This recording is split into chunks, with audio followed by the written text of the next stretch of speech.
नमस्कार, बहुत बहुत स्वागत है आपका। मध्य प्रदेश के दमोह जिला मुख्यालय पर एक हत्याकांड हुआ और हत्याकांड के आरोपियों के विरुद्ध एकत्रित हुए हिंदूवादी संगठन। काफी तनावपूर्ण माहौल बना मध्य प्रदेश के दमोह जिले के अंतर्गत दमोह जिला मुख्यालय पर। हत्यारों को गिरफ्तारी की मांग हो रही थी और कार्रवाई की मांग हो रही थी। लगातार प्रदर्शन होते रहे और शासन प्रशासन को यह चेतावनी दी गई कि अगर कार्रवाई सही समय पर उचित नहीं होती है तो हम प्रदर्शन फिर करेंगे। और इस बात को लेकर लगातार ज्ञापनों का दौर भी चला, वार्ताओं का दौर भी चला, चेतावनी भी दी जाती रही, सोशल मीडिया पर भी यह चलता रहा। तो साथ में शासन प्रशासन के संबंधित विभाग के अधिकारियों के लिए भी हिंदूवादी संगठनों ने जाकर लिखित रूप में भी ज्ञापन दिया और साथ में मौखिक भी उनको यह जानकारी दी। लगातार कुछ लोगों को गिरफ्तारी भी हुई, पुलिस लगातार कार्रवाई कर रही थी, कुछ लोगों के ऊपर कुछ लोगों की गिरफ्तारी भी की गई। प्रशासन ने जेसीबी का पंजा भी चलाया ऐसे लोगों के विरुद्ध जो अतिक्रमण किए हुए थे जमीनों के ऊपर। और साथ में उस हत्याकांड के जो आरोपी हैं जिनके द्वारा अतिक्रमण किया गया था उनके मकानों पर भी जेसीबी का पंजा चला। समय व्यतीत होता गया और वह दिन आ गया जब एक आंदोलन की तारीख थी 11 जनवरी। 10 जनवरी को प्रशासन और शासन के लोग, पुलिस के लोग हरकत में आए, बातचीत हुई, लेकिन नतीजा निकली यह बातचीत और सिर्फ यह बात सामने आई कि प्रदर्शन तो होगा। हिंदूवादी संगठन के विश्व हिंदू परिषद, बजरंग दल तथा अन्य संगठनों के जो लोग थे उन्होंने सिर्फ दो बात कही कि अगर कार्रवाई नहीं होगी तो प्रदर्शन होगा। और प्रदर्शन हुआ भी। लगातार प्रदर्शन का दौर चलता रहा, नारेबाजी होती रही। लेके चल रहे हैं मध्य प्रदेश के हम दमोह जिला मुख्यालय पर घंटा घर पर किस प्रकार नारेबाजी हो रही है और किस प्रकार आगे यह प्रदर्शन कर रहे हैं। दमोह बंद का आज आह्वान किया गया था।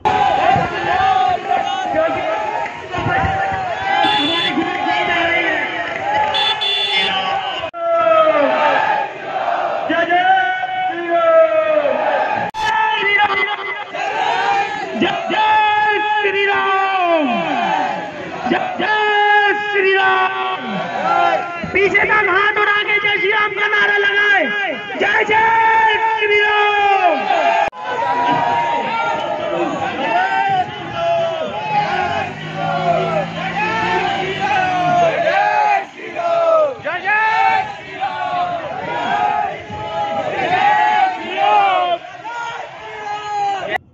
ये लगातार नारेबाजी और साथ में विशाल समूह में एकत्रीकरण और फिर यह चेतावनी भी कि अगर कार्रवाई नहीं होती है तो आने वाले समय में किसी बड़े उग्र आंदोलन को भी जन्म दिया जा सकता है, बड़ा उग्र आंदोलन हो सकता है। वापिस फिर घंटाघर, भारी मात्रा में पुलिस तैनात, जिला प्रशासन के अधिकारी उपस्थित और फिर नारे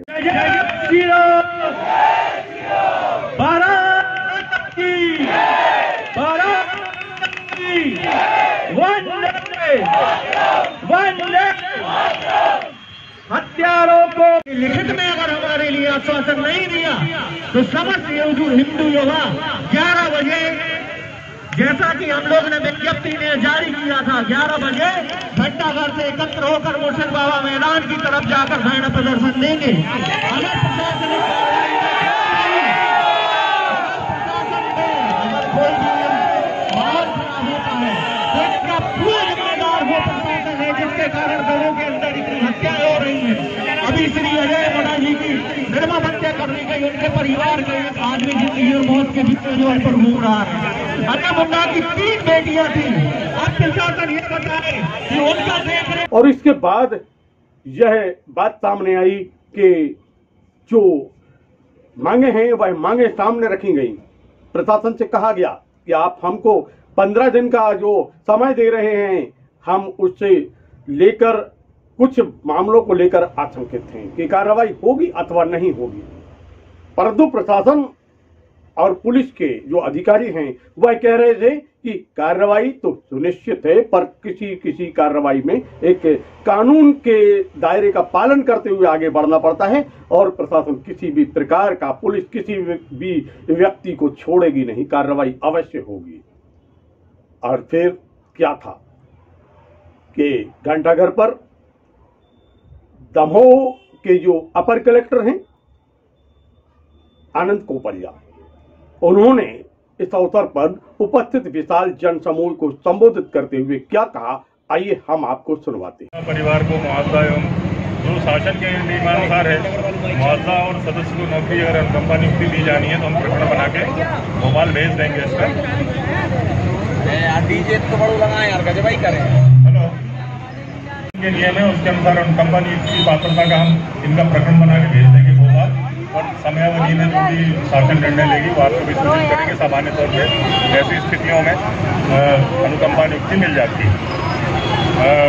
दूसरी मांग आपकी अतिक्रमण के संबंध में जो है, अतिक्रमण की हमारी मुहिम चल रही है और इसमें जो आपने इसमें लिखे हुए हैं उनको प्रेफरेंस के आधार पर हम हटाने का प्रयास करेंगे। इसमें थोड़ा समय लगता है, अतिक्रमण तुरंत हट नहीं पाता है, लेकिन इसमें 15-20 दिन लगेंगे हमको, वो हम इसमें कार्रवाई कराएंगे। मीट मार्केट की बात है, जो रोड पे लग रहे हैं तो पुलिस प्रशासन इसको उनकी दुकानों के बाहर जो लग रहे हैं उनको हटा दिया जाएगा। कार्रवाई जो जहाँ भी मीट की अनाधिकृत दुकानें हैं, अब उसको आप ये क्यों बोलेंगे शहर में चौराहे पे या कहाँ पे, अनाधिकृत जो भी दुकानें हैं उन पर कार्रवाई की जाएगी। ज्वालामाई चौराहे पे जो आप बोल रहे हैं अतिक्रमण का मुआवजा ले चुके हैं, उनका हम प्रकरण दिखवा लेंगे। अगर मुआवजा दिया गया है तो खाली करवा दिया जाएगा। NSA की कार्रवाई हमारे जिलाध्यक्ष और SP साहब के कोऑर्डिनेशन से होती है, तो SP साहब को भी इस पर बात कर ली जाएगी। अगर इसमें नियमानुसार जो कार्रवाई हम करा देंगे। और 3 सेट में आपने बताया जो 2.5 फुट के अगर 12 फुट के ऊपर लगे हुए हैं, लेकिन इससे बड़े हम परमिट नहीं कर पाएंगे, वो भी बिजली के वैसे नियम है, तो इसमें थोड़ा समय लगेगा हमको। फोर्स की अवेलेबिलिटी हमारे स्टाफ में भी और काम होते हैं, लेकिन 15-20 दिन में आपको परिणाम इसके दिखने लगेंगे। लेकिन यह थे दमोह के अपर कलेक्टर आनंद कोपलिया, जिन्होंने पूरा आश्वासन दिया कि नियम के अनुसार जो शासन प्रशासन के नियम हैं उन नियमों के अनुसार कार्रवाई अवश्य होगी, किसी को छोड़ा नहीं जाएगा। वहीं इस अवसर पर बजरंग दल के जिले के संयोजक पवन रजक ने क्या कहा, आइए हम आपको वह भी सुनवाते हैं। समस्त हिंदू समाज इस धरने में है। हमारा आपसे विशेष आग्रह है, आपने कहा 15 दिन, हम मान लेते हैं 20 दिन, परंतु 20 दिन के बाद यदि सर कार्रवाई नहीं हुई और हम अभी जिस स्थिति में खड़े और इसी स्थिति शून्य स्थिति में खड़े रहे, तो इसके बाद हम किसी भी प्रकार की प्रशासन से कोई भी बात नहीं करेंगे और किसी भी दिन हम अपनी तैयारी कर मुर्शिद बाबा मैदान में धरना प्रदर्शन के लिए निकल जाएंगे। आगे की जो भी जवाबदारी होगी वो संबंधित अधिकारियों की ही होगी।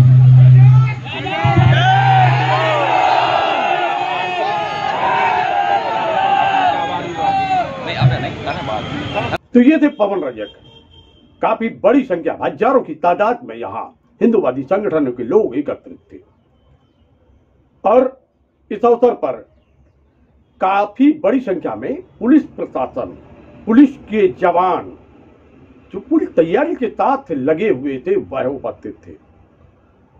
यहां पर अतिरिक्त पुलिस अधीक्षक शिव कुमार सिंह, CSP अभिषेक तिवारी तथा तहसीलदार डॉक्टर बबीता राठौर, अपर कलेक्टर भाव्या त्रिपाठी ठाकुर और साथ में संबंधित विभाग के बड़ी संख्या में अधिकारियों की उपस्थिति रही, कर्मचारियों की उपस्थिति रही और निर्धारित समय पर आश्वासन के बाद दमोह के बाजार को खोल दिया गया। वहीं दूसरी ओर दूसरा वर्ग भी एक आयोजन में जुटा हुआ था।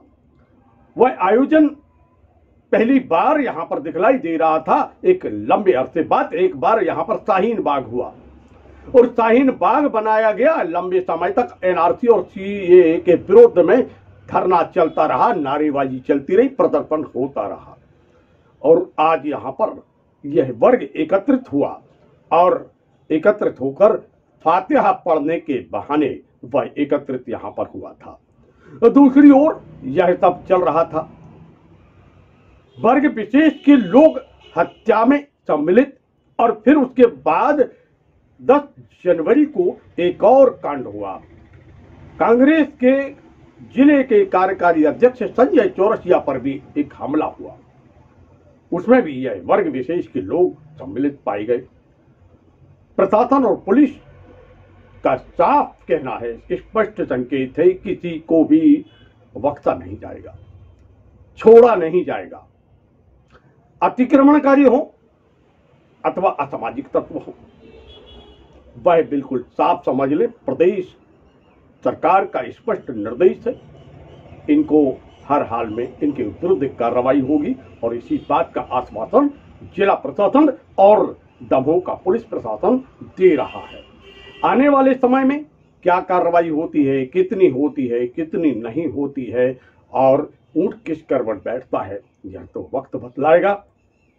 देखते रहिए एलएनवी टीवी, जुड़े रहिए हमसे। मिलते हैं फिर एक नए समाचार के साथ। नमस्कार।